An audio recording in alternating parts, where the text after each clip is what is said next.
हमारी बीतक साहब स्पष्ट रूप से कहती है कि कागज जो भागवत श्रीमद् भागवत है, इसको सुखदेव मुनि लेकर के आए।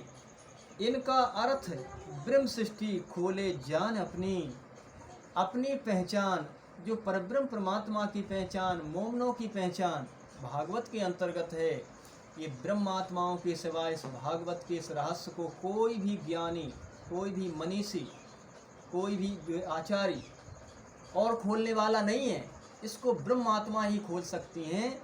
क्यों कि पार ब्रह्म लीला रस का ये जो ग्रंथ भागवत ताको सुन के तुम स्वर्ग की इच्छा करते, तुम स्वर्ग का साधन करते हो। ये तो पार ब्रह्म लीला रस का ग्रंथ भागवत है। इसलिए भागवत की महिमा श्रीमुखवाणी में बहुत भूल भूल करके इसकी प्रशंसा श्री जी ने स्वयं की है। और श्री निजानंद स्वामी देवचंद जी महाराज इसके रहस्य खोल खोल करके बताते थे।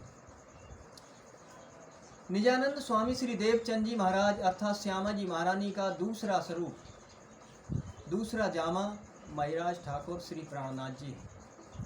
श्यामा जी ही 2 जामों में लीला करती हैं। तो जो लीला करना बाकी रह गया था मोहम्मद की 3 सूरतों में, ये दूसरी सूरत पर जो बात बाकी रह गई थी वो पूरी की उन्होंने।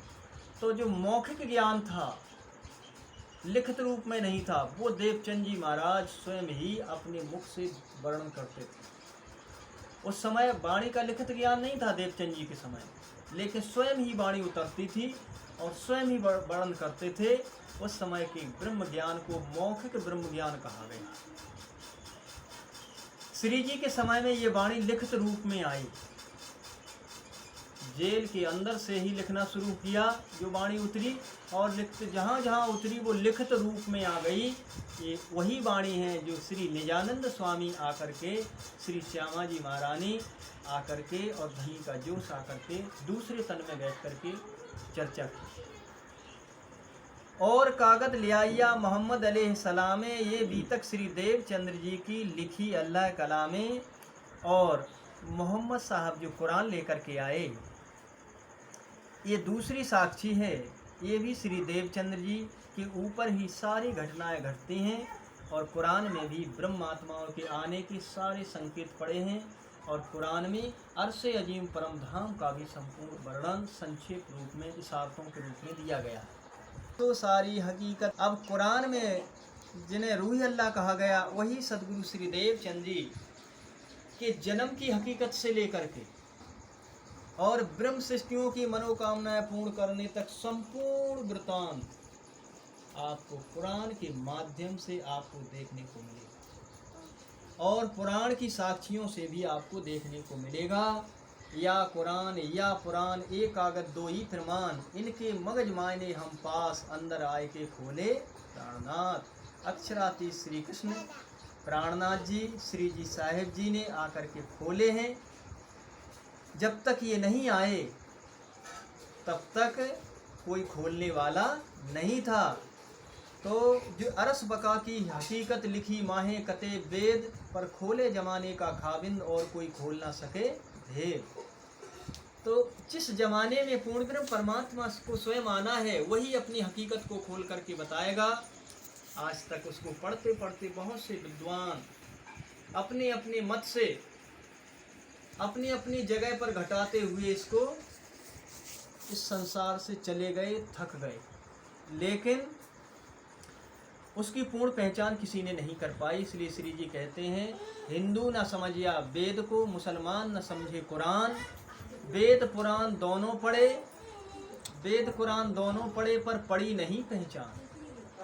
हिंदुओं ने वेदों को पढ़ा, मुसलमानों ने कुरान को पढ़ा, लेकिन जब तक स्वयं पूर्ण ब्रह्म परमात्मा इस धरा पर नहीं आए, तब तक अर्श-ए अजीम दिव्य ब्रह्मपुर परम धाम की पहचान ना हिंदुओं ने पाई, ना अर्श-ए अजीम की पहचान मुसलमानों ने पाई। पर इन्होंने पहचान नहीं पढ़ पाई, ये तो अपने अनुमान से ही बताते रहे। बोलो श्री प्राणनाथ प्यारे की। और 120 बरस लो करी दज्जाल सो जोरे, यहाँ लो इनसे लड़ा करके बड़ा सोरे। रूही अल्लाह दोनों जामों में अर्थात देवचंद जी और महिराज ठाकुर के सत्य ज्ञान की स्थापना के लिए 120 वर्ष 1658 से विक्रम संवत 1658 से 1758 तक दज्जाल रूपी विरोधी प्रवृत्तियों से युद्ध करना पड़ा। दज्जाल की सेना ने बड़ा भयंकर आतंक ढाया, लेकिन श्री राज्य महाराज की कृपा से मोमनों ने उस धर्म ज्ञान को, तारतम ज्ञान को जगत में प्रसारित ही कर दिया। इन पर श्री राज्य की अपार कृपा थी। पहली लड़ाई मोहम्मद सो, फिर इनके यारे, ता पीछे श्री देवचंद जी सो करी खबर परवरदिगारे। पहले मोहम्मद साहब, फिर इनके जो यार मित्रों में, और जब रूही अल्लाह श्री देवचंद जी से दज्जाल आसुरी प्रवृत्तियों ने ग्रसित लोगों से टक्कर ली, तब परमात्मा ने इनकी सुधि लेकर के इनकी रक्षा की। ब्रह्मात्माओं की सुधि रखी कि इन पर दज्जाल चोट कर रहा है तो हर समय अपनी कृपा दृष्टि में रखा है। इसलिए बात बड़ी है, मेहर की मेहर होई ना बिना अंकुर, अंकुर सोई हक निस्वती माहे बसत तजल्ला नूर। उनके अंदर श्री राज्य महाराज जी ने अपना धाम दिल बना करके, परम धाम बना करके बैठ गए। तो उनको पता चलता था मेरी चारों तरफ से सेना घेरे हुए है, लेकिन मेरे में से एक भी साथी को सेना नहीं पकड़ पा रही है। इसकी निश्चित है, इससे निश्चित जाना जाता है कि मेरी रक्षा के लिए मेरे धाम धनी मेरे सिर पर खड़े हैं। तो उनको पहचान होती है जिन पर उनकी कृपा होती है। इसलिए हमारे मेहर सागर में लिखा है कि ये मेहर मोमिन जान ही जिन ऊपर है मेहर, ताको हक की मेहर बिना और देखे सब जहर। जिनके ऊपर ये कृपा हुई है उन्हें ये पहचान होती है, पल पल पहचान होती है, दिन रात पहचान होती है कि श्री राज्य महाराज जी की कृपा ने ही मेरे को इस ब्रह्मांड में इतनी महान शोभा बख्शी है जो आज तक किसी भी अवतार को नहीं मिली। एक भी अवतार ने पूरे ब्रह्मांड को अखंड नहीं कर पाया। सदियों से नारायण के कितने जो अवतार होते रहे, पर बहुत से थोड़े से लोगों को जिन्होंने उनकी भक्ति की, उनको अपने धाम तक पहुंचाया, देवलोकों तक पहुंचाया, पर अखंड मुक्ति आज तक नहीं दे सके। ब्रह्मात्माएं देख रही हैं हमारे द्वारा धाम धनी श्री राज्य महाराज हमको कितनी बड़ी शोभा देने जा रहे हैं कि सारे ब्रह्मांड को अखंड मुक्ति होगी। तो पहली लड़ाई मोहम्मद सो, फिर इनके यारे, ता पीछे श्री देवचंद जी सो करी खबर परवरदिगारे। और देवचंद जी की जागनी यात्रा में भी बहुत सी दज्जाल ने बाधाएं डाली, पर देवचंद जी महाराज के अंतःकरण में विराजमान स्वयं ही पूर्ण ब्रह्म परमात्मा ने देवचंद जी को अपने ही समान बना लिया। तुम स्वरूप तुम में स्वरूप, तुम स्वरूप के संगो। अब देवचंद्र जी और श्री जी साहेब जी, प्राणनाथ जी, अक्षरार्थी श्री कृष्ण, इनमें कोई भेद नहीं रहा। जिसका भी नाम लोगे वही नाम तुम्हें शुभ होता है। और इधर प्राणनाथ जी ने वाणी में कहा है इसी बीतक के अंतर्गत कि श्री जी हमसो यूं कहा, श्री जी साहेब जी यूं कहा, हमें देवचंद जी दई निधि, तासे हृदय मिने आई जागृत बुध। स्वयं श्री जी साहेब जी ने कहा, अर्थात प्राणनाथ जी ने कहा कि हमको ये सारी निधि, सब संपत्ति देवचंद्र जी ने दी। जिस नाम को हम लौकिक नाम बताते हैं, उस नाम को हम इस लौकिक कह करके यहाँ से उसको छुड़ाना का प्रयास कर रहे हैं। वही वाणी में उस नाम को प्राणनाथ जी क्या कहते हैं कि हमें देवचंद्र जी दई निधि। कितनी बड़ी शोभा उस नाम की बनाई है कि हमको देवचंद जी, अर्थात राज्य के माफक वो नाम है, देवचंद्र नाम है, उनमें जो आवेश आया है वो राज्य के माफक ही बन गया। इसलिए हम सबसे पहले सदगुरु वंदना में कहते हैं कि अशुभ हरण मंगल करण धनी देवचंद्र जी नाम। क्यों कहते हैं जब वो लौकिक है? वो लौकिक नहीं है। लौकिक को पारलौकिक बनाने की क्षमता हमारे धाम धनी श्री राजजी महाराज में है। उन्होंने उनके तन मन धन रूह जामा नाम रूप लीला सबको पारलौकिक बना दिया। इसलिए प्राणाधार सुंदर साथ जी, श्री जी साहिब जी और गिरोह सो लड़ा इन दरमियाने, बीच बिहारी जी के बैठ के किया बड़ा फुरमाने। और श्री जी साहिब जी जो रूह अल्लाह श्री श्यामा जी महारानी देवचंद जी महाराज का दूसरा जामा, उसमें भी दज्जाल ने आकर के बिहारी जी के रूप में उनके हृदय में बैठ करके बहुत बड़ा कुफर बोया, बहुत बड़े झूठे दोषों से उनको जगह जगह पर जो आतंकित किया।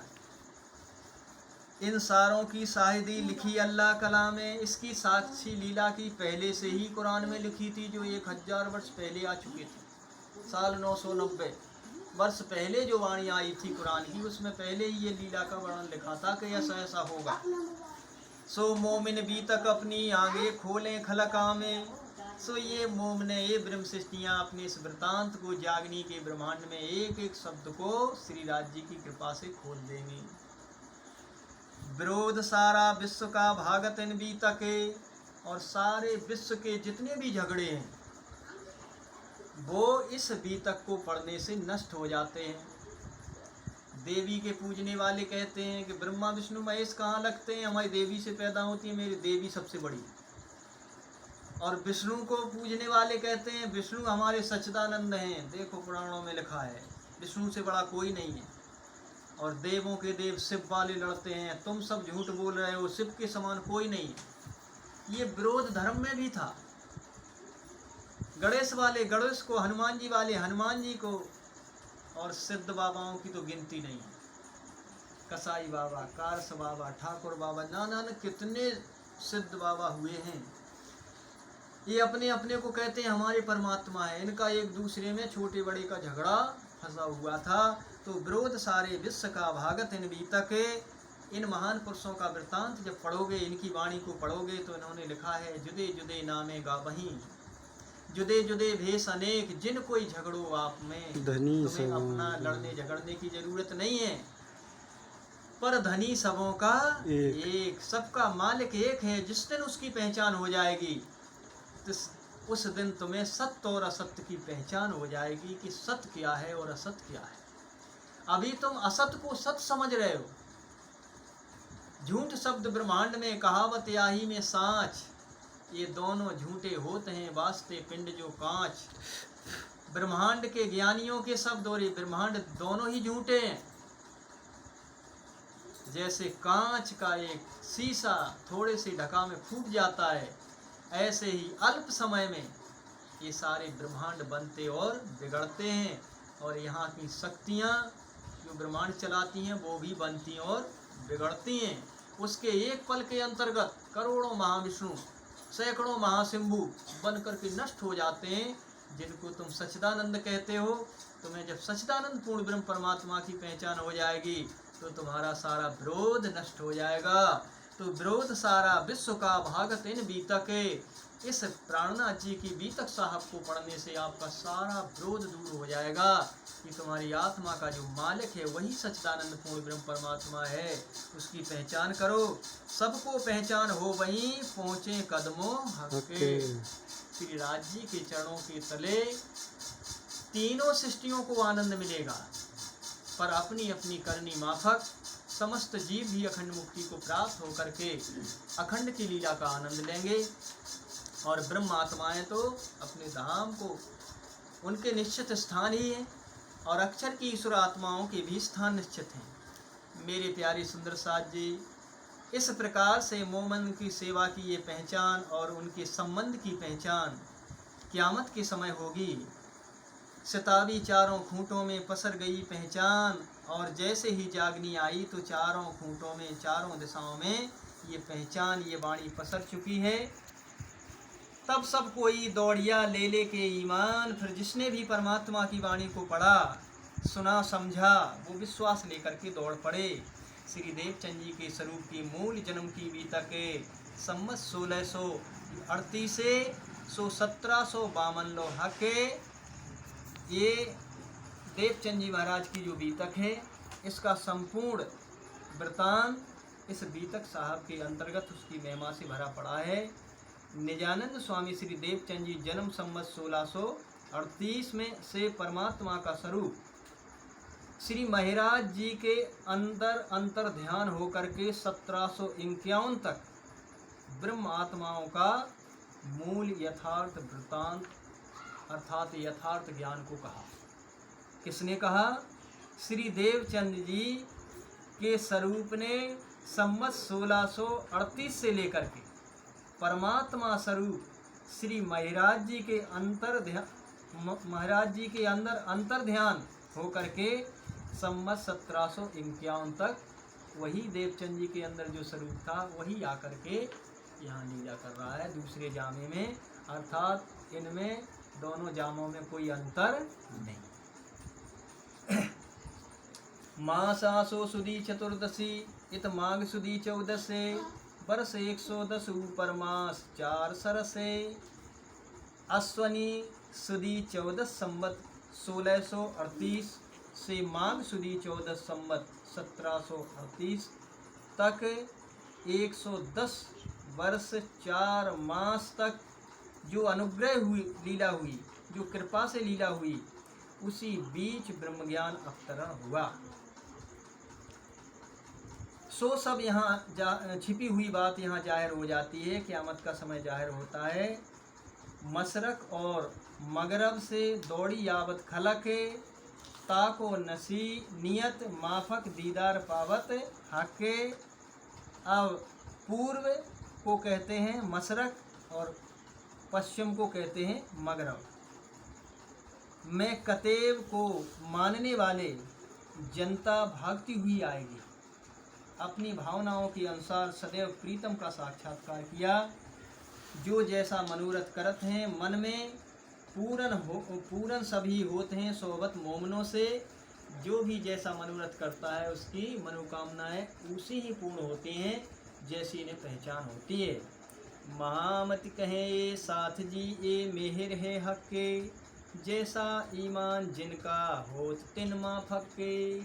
महामती स्वामी श्री प्राणनाथ जी कहते हैं सुंदर साथ जी, ये राज जी महाराज की मेहर तो सबके ऊपर है, पर जिनका जैसा ईमान है वैसे ही राज जी की मेहर। तो महामती तो सबके लिए ही ये वाणी लेकर के आए। इसलिए श्री जी साहेब जी अर्थात श्री प्राणनाथ जी वाणी में लिखते हैं, सुर असुर सबके एक पति सब पर एक ही दया, देत दीदार सवन को साईं जिन्हू जैसा चहिया। जिनकी जैसी चाहना है उनको वैसा ही दर्शन वैसा ही लाभ मिलेगा। प्राणाधार सुंदर साथ जी अब ये बीतक की चर्चा यही विराम लेती है। चौपाई को सभी दोहराएंगे।